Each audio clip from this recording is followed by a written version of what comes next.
Hello,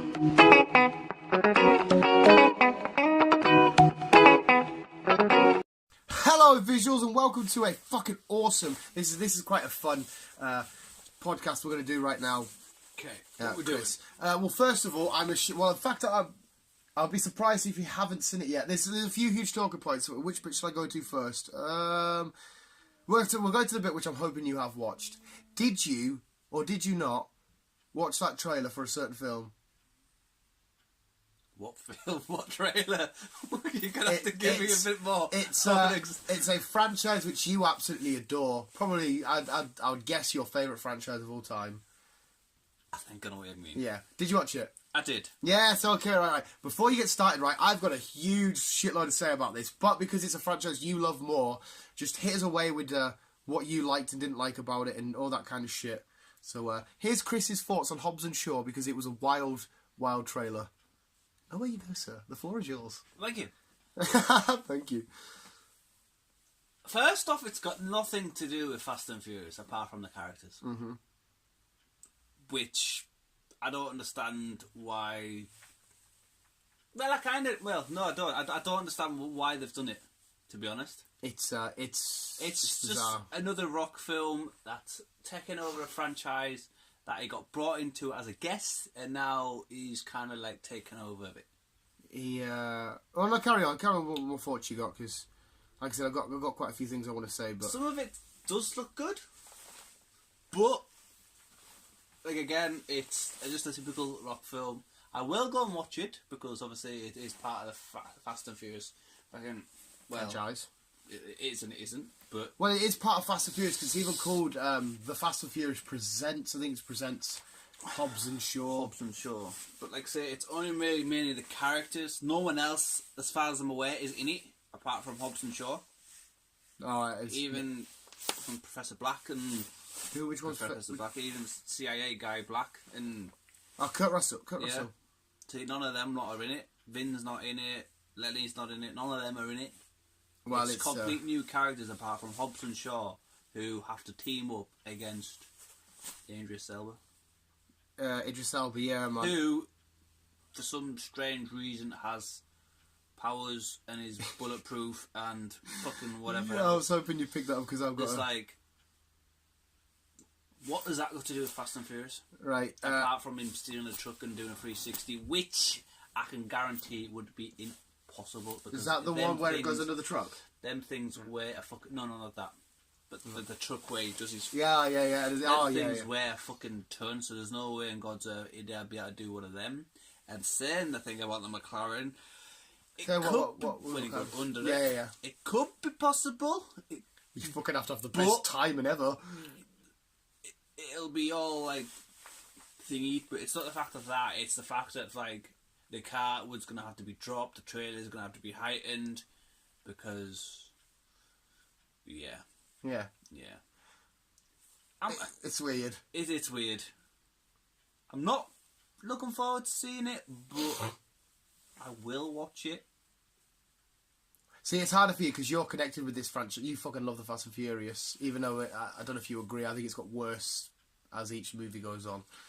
It became stupid. Yeah. Let's say that. It became stupid after 5, well, I'm saying 5 onwards, dragging a fucking £2 million ton safe around Brazil. And whichever film was the long-ass run. Is not, They calculated that the runway was, I think I did it, it's an FFF by the way, guys. Hey! That the runway was going to be around 26 miles long to shoot that scene. Just the average size of every runway, surely. Yeah. Right, no, I agree and I disagree, right?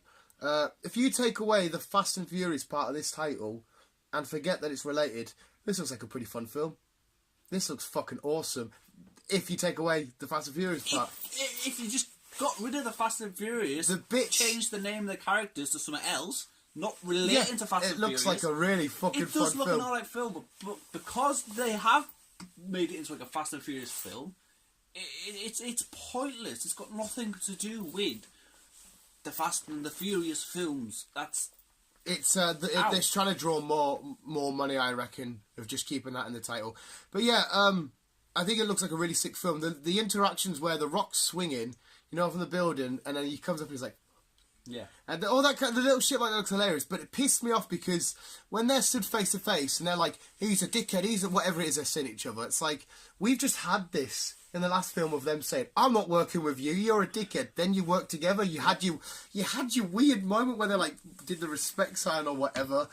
And now we're doing it again. They even became friends at the end. Well, yeah, and they're doing it again, which is fucking weird. And Idris Elba, okay, right, again, you take away the Fast and Furious aspect, you take away The Rock and Jason Statham, just stick Captain America in there. You've got a Captain America villain, and you've got a superhero film. That's all it is. He's a super soldier against a super soldier if you put Captain America in it. Yeah. Then why, when you go back and you watch the first film, again, it's not a franchise I adore. I love, my favourite one's Tokyo Drift, all Japan and shit. If you take away them going, they win the battle, they beat the baddies by being quicker than them. Now they've got to be faster, smarter, stronger because they're up against super soldiers. I mean. They're up against evil Captain Americas. That's what I mean. But I will admit, Idris Elba looks fucking beautiful in this. He walks up and we're introducing him, he's like, oh, blah, blah, blah. He's like, I'm the bad guy. Boom, straight off. It's not like, you know, in hiding in the shadows, mysteries, plot. So no, I'm the bad guy. I'm gonna fucking welt you all. I fucking love that bit. And then this trailer is the longest trailer I've ever seen in my life. You know when you get a trailer, it's like 45 seconds, a minute and a half. 4 minutes long. They had full sequences. You know how a trailer would split stuff to for you for when you go at the film, you think that bit's going to happen next, but it's not because it's been split for the trailer. This was a full trailer. Like, they were playing out full scenes, and I'm like, fuck. It just keeps going and going and going. And then at the end of the trailer, like a Marvel film, at the end of the credits, you have your cutscenes. They always use it. The title comes up, there's one more last little clip. This had like 3. I was like, right, are you trying to really oversell this film now? Because I think I've got a funny feeling I've seen all the cool bits. And that's it, I'm done. Yeah. And the only bit, again, being a non-car fan and a non-Fast and Furious mega fan, the only one car bit, actual car racing, sporty type shit, was the sliding under the truck. The rest of it was just like sort of army action-y vehicles. Yeah. So it was more like an expendable spin-off you should have done, or that's what I mean, it's got nothing to do with Fast and Furious apart from the characters. which is doing my head in because, I can't hate the film and I can't like the film. I hate the fact that it's trying to be a Fast and Furious, because I can't stress it enough, I'm not a huge fan, but I like the lore and the logic of the story and the character build it's built already, and the fact that The Rock, someone who I fucking love, and I know you love, but he's just took over. Like I said, I'm a big, huge fan of The Rock, but like I said, he got brought in as a guest to be it because obviously they needed someone big, so they brought in The Rock. Yeah, and it's fine with it being in it. Yeah. And then when he started taking over, that's when him and Vince started nibbling at each other. Even though Vin was started directing it at this point, he's like, but. Well, it's the same. It's the Asian dude. It's the John Lin. He directed over the last but one. Also, it's like say Vin's also done a few with him. But it's the fact that I think The Rock's kind of like taken over. I think The Rock has something to do with this production. Well, it's just star power as well, because if you're not going to argue on Vin Diesel's side when The Rock's in your face, because you know The Rock's going to get you X amount of $1 million straight away, just with his name being there, which is unfortunate. Fair enough. It's a harsh rate of look of it. But at the end of the day, this film isn't there to be the most spectacular, beautiful film. This is more the business side of cinema, whereas, you know, like your Star is Born and shit are for the piece of cinema storytelling. This is just for fun. I personally think it shouldn't be happening. And like say, if it does happen, See, I have to disagree there, because it should be just a normal film, regardless. Just get rid of the Fast and Furious franchise. It's shit because I have to agree and disagree with you there, because I completely agree with you. Don't be part of. But this looks like such a fun film. It does. It's still my head in. But anyway, what's your final thoughts? Because I agree with you. It does look good. But yeah, it's a fact that it's pissing me off because it's relating itself to Fast and Furious, but it's got nothing to do with Fast and Furious. But, well, to be fair as well, I guess I've literally just popped in my head. It's got a lot to do with modern Fast and Furious, because Fast and Furious hasn't been Fast and Furious since, what, the 4th film? 3rd film, even, maybe? No, I'd say maybe the 4th, maybe pushing the 5th. Yeah, and then apart from that, they haven't. But yeah, anyway, because there's another huge talking point, was completely another switch. What's your final thoughts? You know mine. I'm not a huge fan. You're the big fan. What's your final thoughts? Like I said, I will watch it. Mm-hmm. I'm not gonna be over pumped and try and get there as soon as possible. I will watch it, but I'm just expecting another Rock film. Yeah, another generic Rock film. End sentence, another generic Rock film. Yeah. Right, okay, now I will remove my hat out of this sad time. We have lost, not proper loss, but we have lost someone dear to us. Ben Affleck. So I believe. has officially said I am not playing the Batman. We actually took our hats off for that visuals. Not playing the Batman anymore, which is weird because I just did a list of my favourite Batmans for Superhero Wednesday, and Ben Affleck was top of the list. Is he? Yeah, he's my favourite Batman of all. Because there's a number, I won't go into huge detail, we've only got a couple of minutes left, but there's a huge reason as to why. But I think this is really sad news. I think I have to agree with you on that one. Mm-hmm. Even though I was a bit sceptical about him being Batman, because I was like, say, I'm not. Last film I watched of his, I can't remember what you call it. Gone Girl? It might be Argo? Gone Girl. I was not impressed with it. I didn't like it. I think his performance was a bit awful. You see his dick in it. So when I heard that he was going to play the next Batman, I was like, oh, no way. But he surprised me. He played such a beautiful Bruce. Well, this is what I take into account. Such a beautiful Bruce Wayne, and this Bruce Wayne, we got to remember as well, is at the end of his, not at the end of his days, but the end of his time with the Bat. He's already had the battles with Bane and the Joker and saving Gotham. He's already got his skies. We see Wonder Woman put his, he's fucked up, and he's got little grey tints. I've got hair. He did all of that so well. You saw the older, more fragile side of him.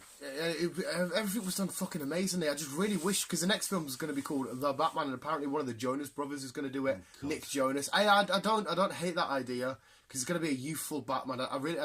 Nick Jonas isn't I don't like Jonas brothers, but he was alright in Jumanji. But yeah, Ben Affleck is gone. It's going to be weird though, because this DC world, sorry to interrupt you, Chris, because this is where it's going to get fucking weird as fuck. Because we've just got the Birds of Prey teaser as well. Yeah. This DC universe is going to completely change, because the next Justice League film will be in the same universe as the last Justice League film, and if there's a new Batman, Wonder Woman and stuff are going to have to acknowledge this new Batman as the same Batman, but they're not going to acknowledge any weird. It's and because the new Suicide Squad film by James Gunn is being called a sequel reboot, where it's a sequel, but it's a slight reboot with some of the old cast, but new cast playing the same characters. And it's like, well, how does that work? Because apparently they're going to have new possible Killer Croc and new Harley and shit. But it's a prequel, but we still got Birds of Prey coming out. Yeah. Where the fuck are we going with this? I have no idea.